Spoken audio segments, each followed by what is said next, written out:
We're going to continue in this series on the fruit of the Spirit. So if you go to the anchor verse, it is Galatians 5:22-23, and we're just going to walk through this, right?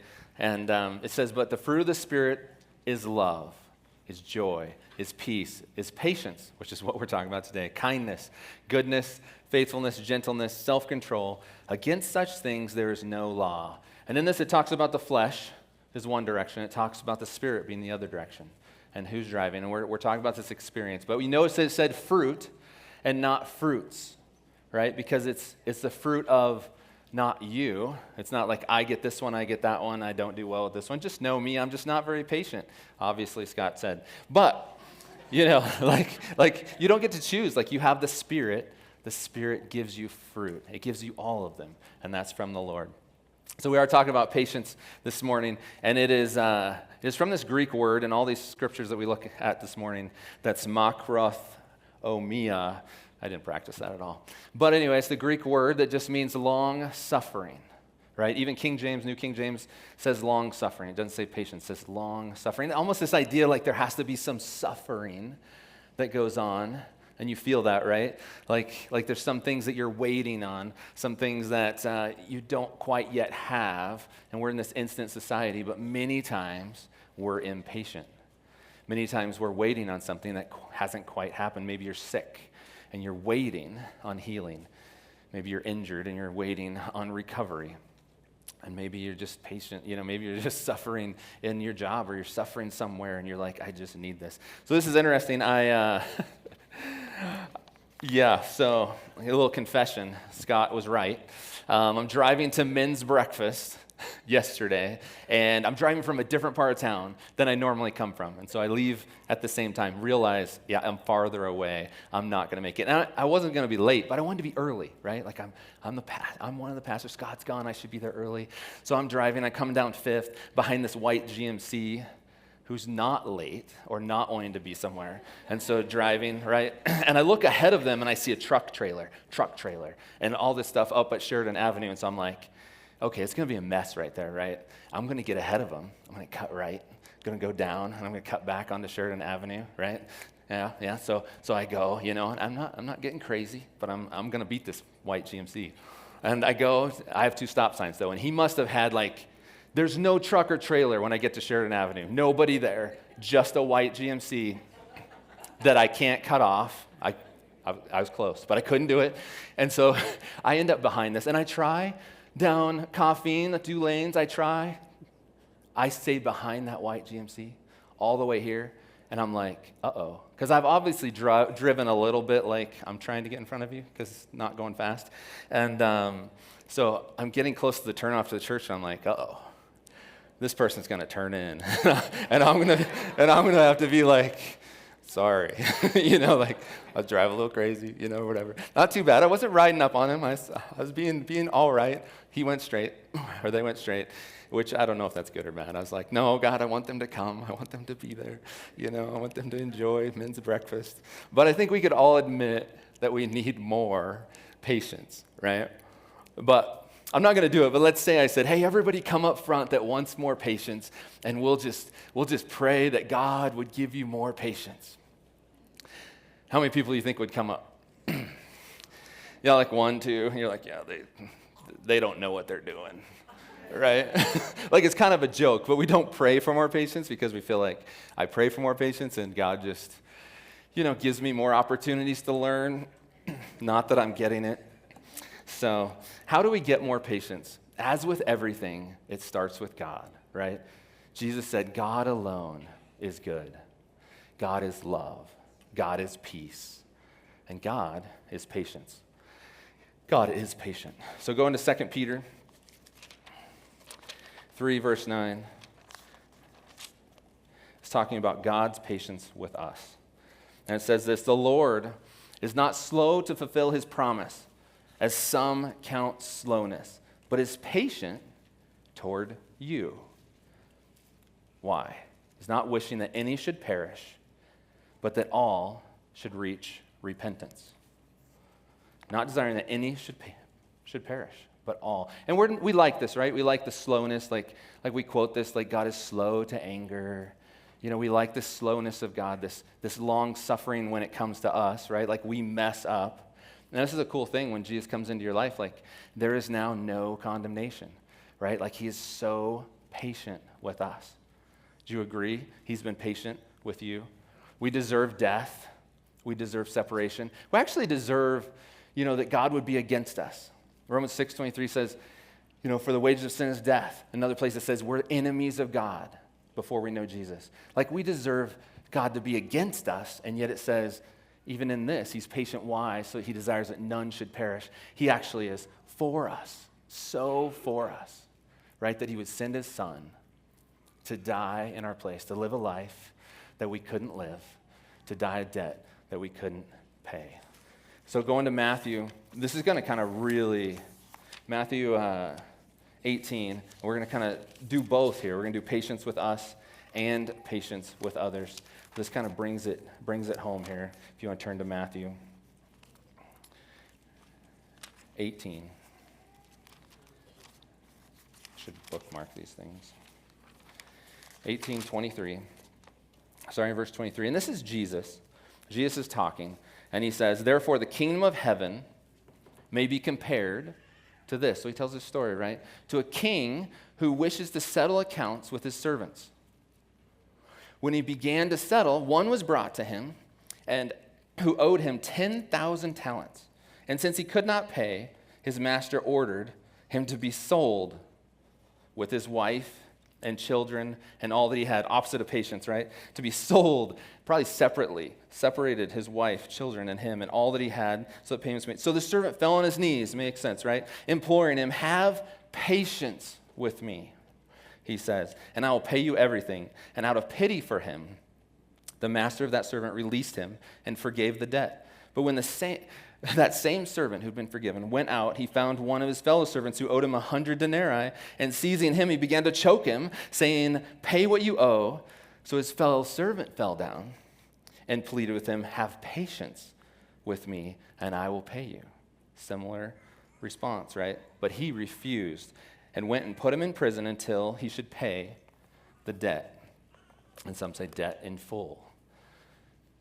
This is very interesting. You look up, I don't know what a talent is. So I looked up a talent. You probably don't know what a talent is either. Some sort of money, form of money. It actually is a large weight of like gold, silver kind of stuff. And so this talent is really, it's like 15 years worth of wages. So you do like the average American wage, you multiply that out, you get like almost $1 million, okay? So that's big, right? But he says 10,000 talents. So this guy says, hey, be patient with me. I'm going to pay it all back. $10 billion in our day. I'm going to pay it. This is very crazy. Why is he getting so insane in this story? Why does he paint it so far out? Then it goes to the other guy that comes and says, this guy owes him 100 denarii. Way different. Right? Like 18,000. It's still a big thing. Day's wages times whatever. So it's still this thing. But what is he talking about in this story? He's talking about a king. There was this king. Got any idea who the king would be? The king, right? Like God the Father. And we come and we go, be patient with us. And we love that, right? He's so patient with us. Because what we owe, even if you have enough years in your life, there's no way you can pay it back to God. Like there's not enough times you can come to church. There's not enough times you can pray. There's not enough times you can do anything. Even if you had $10 billion, he's just saying it's astronomical. It's a ridiculous amount because it's impossible. Jesus had to come and live the life we couldn't live, to pay the debt that we couldn't pay. There's no way that we could do this. And then we go, right? And we're like, oh, we love his slowness. We love his patience towards us. And then we go to somebody else and isn't it interesting? He grabbed him by the neck, pay it back. Like that's us, right? Like in our impatience with our kids or with, at work or whatever. It's just like, oh, would you get it figured out, right? Would you do it right? Very interesting. And we've received abundantly more than we could ever ask. And we turn, he's just like, be patient with those around you. Be patient with that person who is not in a hurry. Be patient with your spouse. Sometimes I'm not in a hurry driving, and my wife is like, I want to get there. And she'll be like, I know when you want to get somewhere, right? I can tell the difference, and you don't want to get there. And I'm like, it's not my thing. She's like, but it's my thing, so can you drive like a human? So sometimes she's impatient, and I'm just a patient driver. God's patience with us is abundant, and it's his mercy displayed, and we need to display that mercy to others. So if you're impatient, I kind of think of it like there's all these fruit of the Spirit, and you go through them: love, peace, patience, love, joy, peace, and somewhat internal, right? Like you might not know that I'm anxious, right? Like I might look all right, but on the inside I'm just dying. On the inside, I'm like cotton mouth, right? On the inside, I'm like stressed on the inside. You wouldn't even know it. But patience for me is always outward. It's always out there. It's always just hitting. And I think of it like my truck is not doing well right now. So I'm driving and the check engine light comes on, and I don't really worry about the check engine light. but I think it's an O2 sensor. But that's kind of us, right? Like I don't really worry about this thing I'm impatient about. But you know what happened this weekend was my truck check engine light started to flash.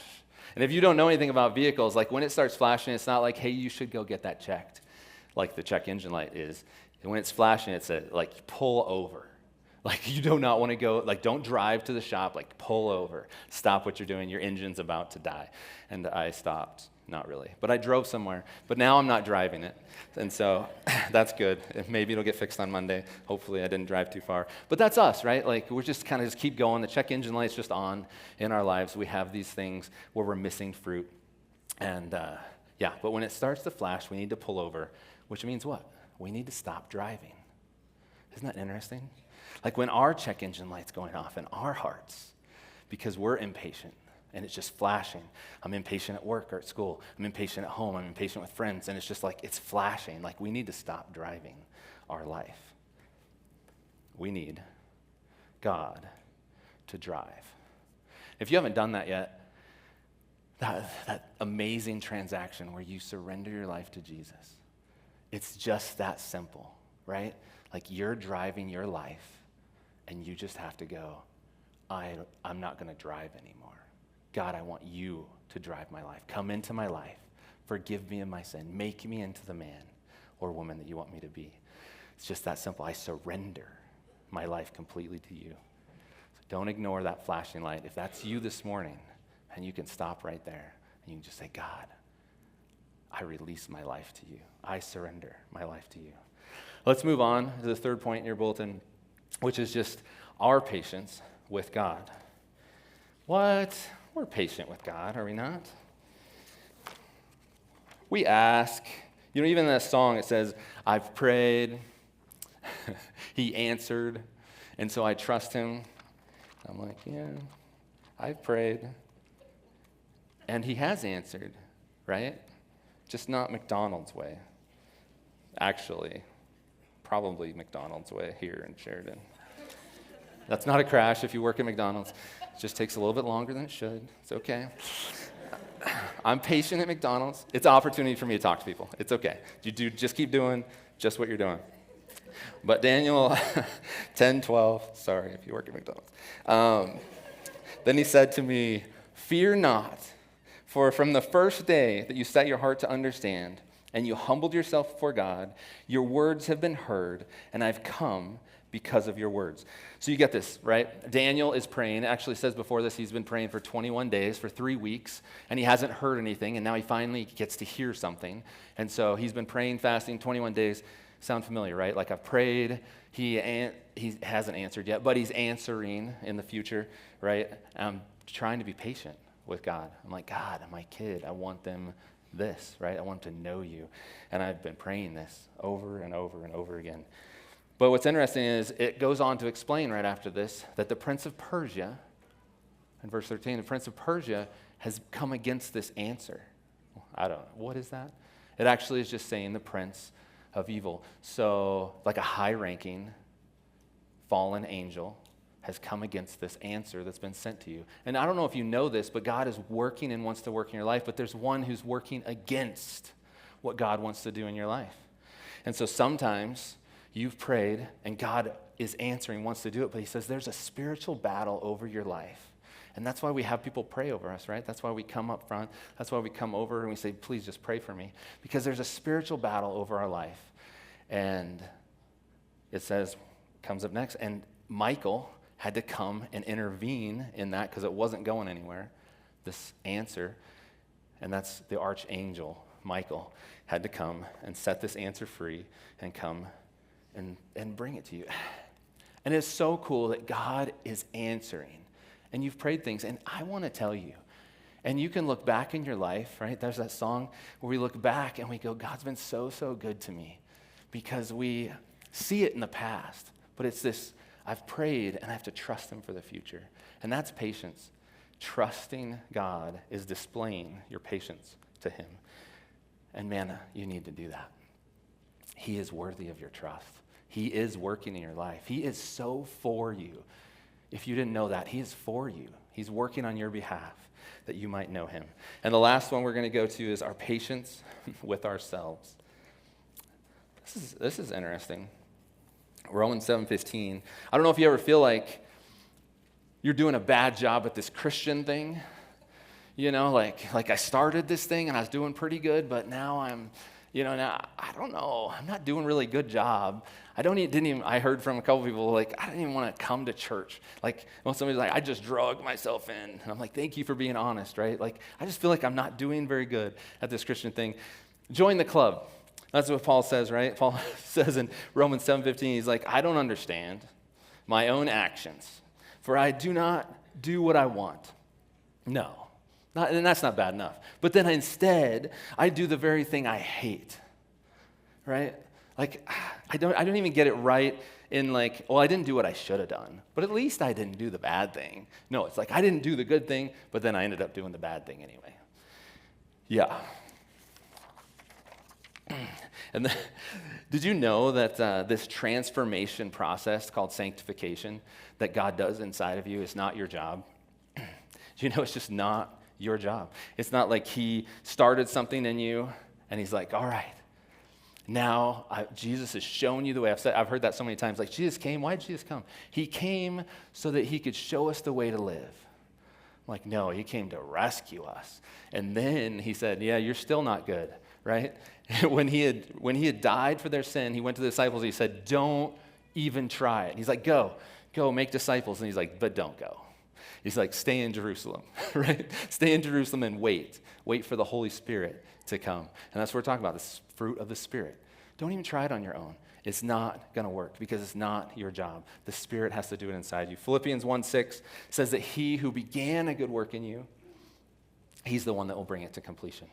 He's the answer.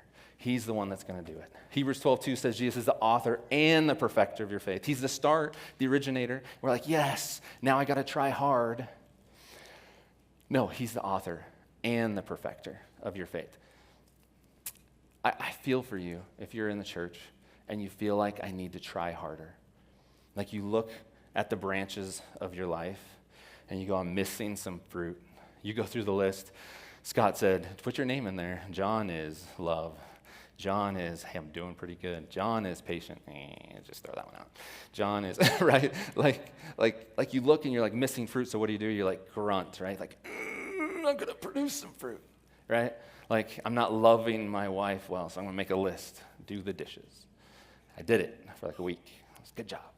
But no, it's like it's heavy, right? Like if we're trying to do stuff for God and be like, I'm going to be a good Christian, it's so heavy and you're so going to fail. That's not very hopeful, is it? So what's the answer?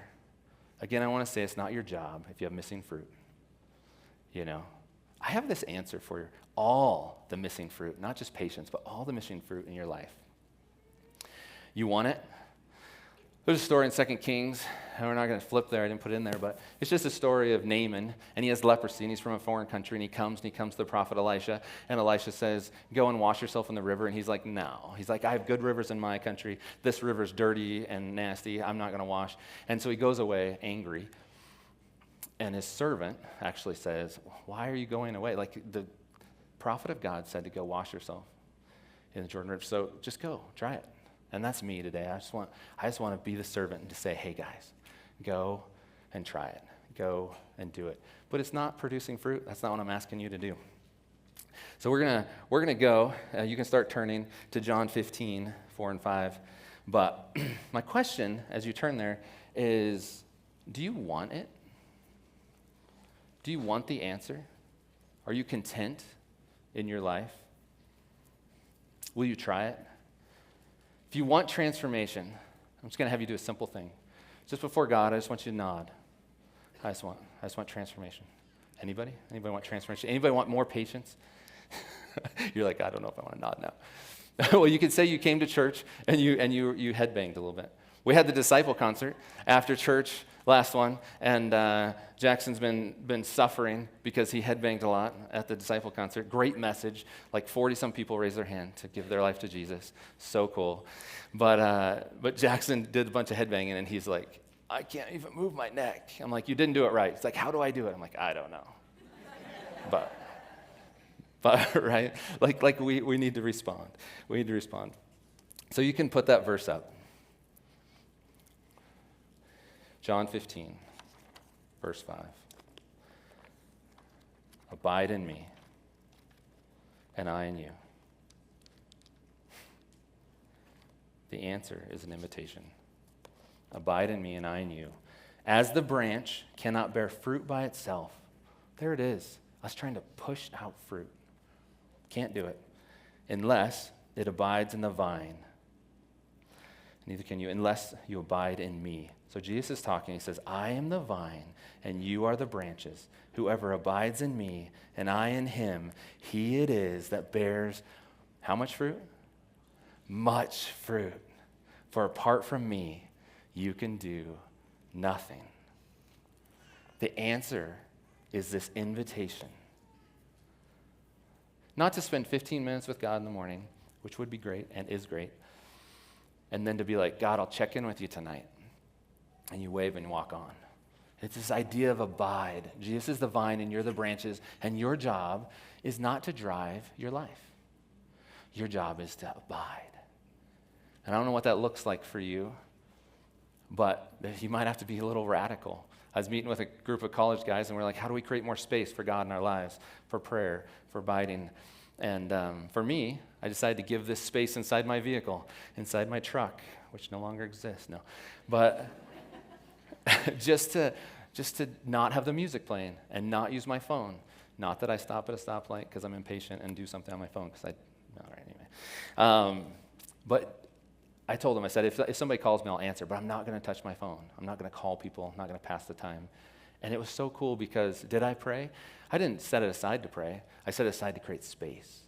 And I did pray. But what was cool was that prayer went outside. It's like I was constantly getting back into my truck, having this space, and then I just kept on praying, and then I get back in my truck. And it just was so cool so I don't know what it would look like for you.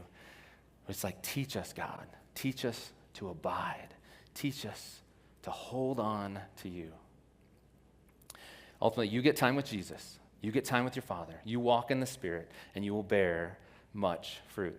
The answer is this invitation, God says. Praise team, you can come up. God wants not a bunch of good, E2 Christians. He wants not, he even says, I don't desire, sacrifice. I desire your heart. He just wants you. I don't know if you know that, but he didn't come, die on the cross to rescue you so that you'd be good.